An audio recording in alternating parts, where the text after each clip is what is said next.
YouTube Pipe Club. Thanks for tuning in. Wanted to bring another quick video about a week later from the last one. The last one's super long-winded, I know. Trust me. I watched it a couple times after I did it and almost didn't think about producing it, but wanted to get some content out there.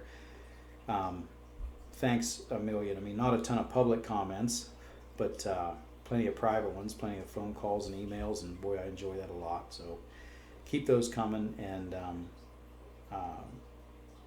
I won't make them as long-winded. We'll try to keep them around that 20 minutes, 25 minutes, but want to run through a couple quick things tonight about several questions I received after that last video. We were talking about the McCranny's flake tobacco, and a lot of people asking about flake tobacco and what it's all about. A lot of people said they've got some blends out there that they like everything about it, but they can't smoke it as a flake. They have to break it all up and separate it and pack it into a pipe, and they can't smoke it as it was intended in a flake. And you don't have to. You can break it up. You can smoke it however you want. That's the great thing about this hobby, is there's nothing set in stone. But there's something about a flake tobacco when it's right. And one of my all-time favorites is Best Brown. You know, the bulk Best Brown. You get tobacco shop and stored in a jar. And I've got a ton of it. It's a great morning smoke, but when I break that up, it just doesn't have the same. It doesn't have the same quality. But I want to talk about a couple things here real quick.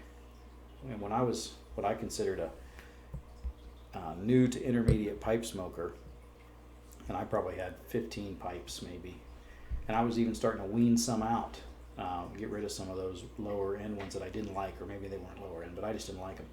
So I was even to that point. And I'd go to smoke, smoke a pipe night, or go to a smoke shop and sit there on a pipe day. And I'd hear, and I'm not allowed to call them old men or geezers anymore. I got scolded, but I'd hear those guys talking about flake pipes, and they had certain pipes they'd smoke flake tobacco in, and I didn't have anything. My pipes were not discriminating. They were equal opportunity smokers, so they took in everything. But flakes, I could never get it right. I just assumed it was me. I assumed it was too wet. I assumed all kind of different things, but I had to break it up too and get it in there. But they talked about flake pipes, and I want to show you a couple things here real quick. In this pipe, this is a less wood Ferndown 4-star panel, and it's one of my favorite pipes. And I remember when I purchased this pipe, I would certainly try to run some flake through it. I was trying to run everything through it that I could.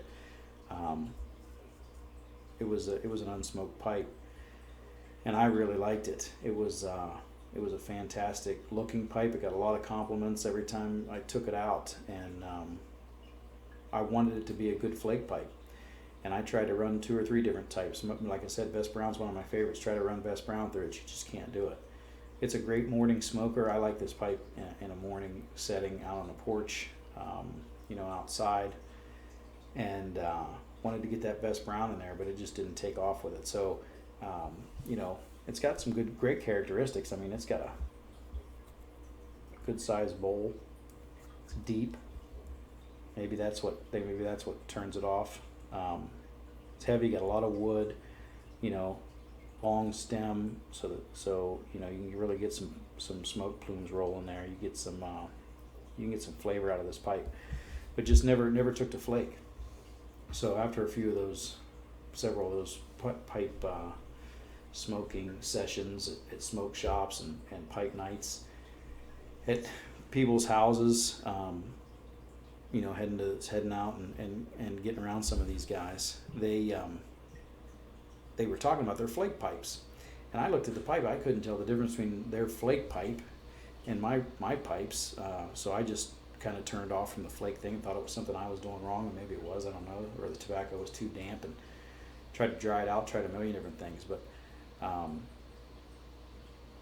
was in a position to do a little trading one time, and one of my good friends, I think you probably heard me talk about Bill, but Bill had this pipe and another unsmoked pipe, and he told me for years that he thought it was going to be a really good flake pipe, and I couldn't tell the difference between it and some of the other ones, like I said, but I took his word for it. I traded into this, Spanu, and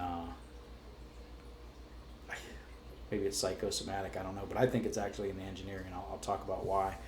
But here, this is a full bent, obviously, a little more bent than a lot of my pipes, but I've already got it loaded up, and I'll show you what I have it loaded up with. I tried to save you the there's plenty of videos on how to pack flake.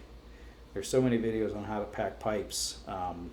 I don't know how anybody ever gets anything done, because in my opinion there's about 7,500 different ways to pack a pipe. So you just have to find out. Take a little bit from each of those videos, I guess. But yeah, you have to learn on your own. But this is a folding stuff, and this is the tobacco. I've got the tin lid here, but this is one of my favorite flakes.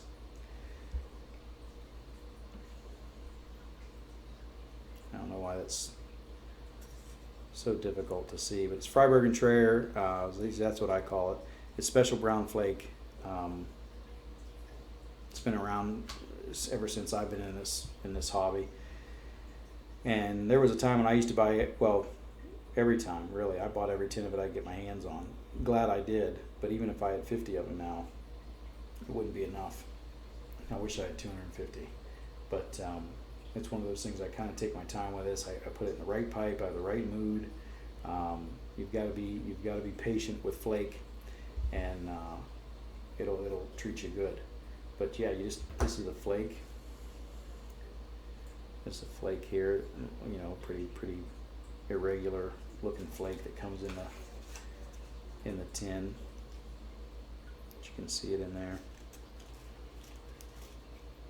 This is a little dry. I like mine a little drier. I just leave the lid off for a day or two before I fire it up, and it works real well for me to get it that way. This may be a little extra dry than I'm used to, just a little more, just a tad. It can be rehumidified quickly, but wintertime in Ohio, you know, there's a reason everybody walks around with static and all that jazz. It's definitely because of the humidity here goes way down in a hurry. So yeah, it's just that time of the year. But kind of a funny tip I'm going to throw out here real quick. And again, these videos are going to cater to more of an intermediate smoker than a beginner or an expert. But you certainly have a way to, at least what I do, to rehumidify this stuff in a hurry. Is when I pack it into the pipe bowl, and you don't want to let your friends catch you doing this. So you pack it into the pipe bowl and you just get your mouth real close to it and breathe on it a little bit, and you'll find that you'll humidify that tobacco relatively quickly. You can touch it and feel the difference after a couple breaths, and it'll hold the fire just a little better. But anyway, it's a fantastic tobacco. I recommend it. If you bump into somebody that has some of this and they want to get rid of it, they don't like it, whatever reason, I would tell you that if you got any kind of Virginia love in you, this is the way to go. There's no discernible topping on it. It might have a little touch of rum, maybe, but it's certainly not noticeable against condiment.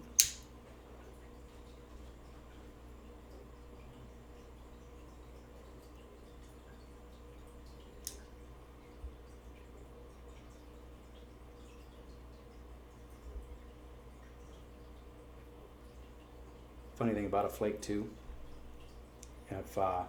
when I pack a flake, I don't pack the bowl all the way full. I might get it 7/8, something like that, full, because especially a damper flake, and this is one of them.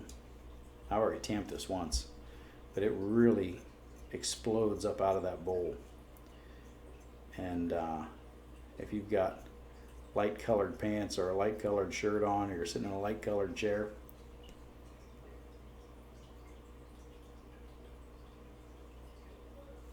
and this erupts out of the bowl and spills over, you know it's going to make a mess. So just be conscious of that. Just kind of funny, something I've learned over the years. Wish I knew it before I got it all over the place a couple times in a recliner. But anyway, that's that for the flake. Yeah, just keep that in mind.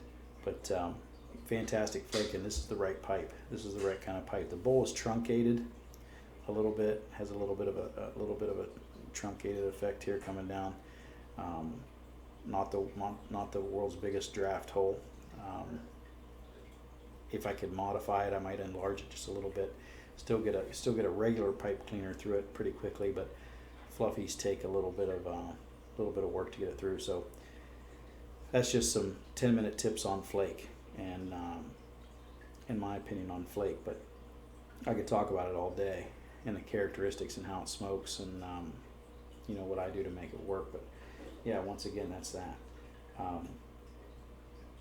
Brings me to the next real quick topic on this video. We're going to expand on this, but you can see some of the AV equipment back here. I'm on a microphone.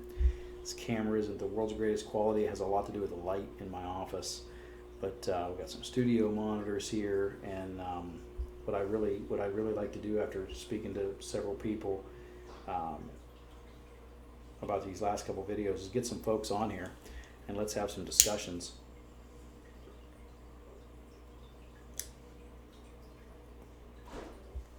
It's still pooching up out of there on the third or fourth relight. But I want to get some discussions going, talk to maybe some carvers, talk to some pipe smokers. John, if you're listening, get a couple good topics ready. We want to get on there and talk about that, some history. And we're going to get into, we'll talk a little bit about pipe clubs, why I think they're extremely important. And while I'm very hypocritical in what I would tell people to do, it has more to do with the area I am in and the job that I have. But if things were different for me, there's things I would do to certainly be promoting local pipe clubs a lot more, hosting pipe nights, trying to make that drive, just to back home to some of those Saturdays and Friday nights and wherever you can get to. But yeah, once again, it's a little bit hypocritical on my end. I don't do as much with it as I'd like to, but it's not because I don't want to. But certainly, if you have the opportunity, we'll talk about that as well in the next video. Keep your questions coming, please. I'm not concerned with subscriptions and views and all that jazz, even though I appreciate it. It does help me get a little gauge on what's working video-wise and what's not. But if there's something you want to talk about, something you want me to address, something you want my opinion on, or you want me to go do some research and get some other people's opinions on there, I'm happy to do that. I've got a lot of information that was passed on to me to share to the best of my ability, and get some of those folks on here to share some as well. Got some funny stories. We always like to tell funny stories. So any funny pipe show stories, all that funny stuff, get that to me. We'll get it on. We'll get it on a video here soon. So at any rate, like I said, keep the comments, questions, emails coming, and I'll answer them as fast as I can. If you shoot me a question on there for email address, phone number, any of that jazz, I'll send you something, a direct message, get you that information. But at any rate, appreciate everybody out there once again, and talk to you soon. Thanks.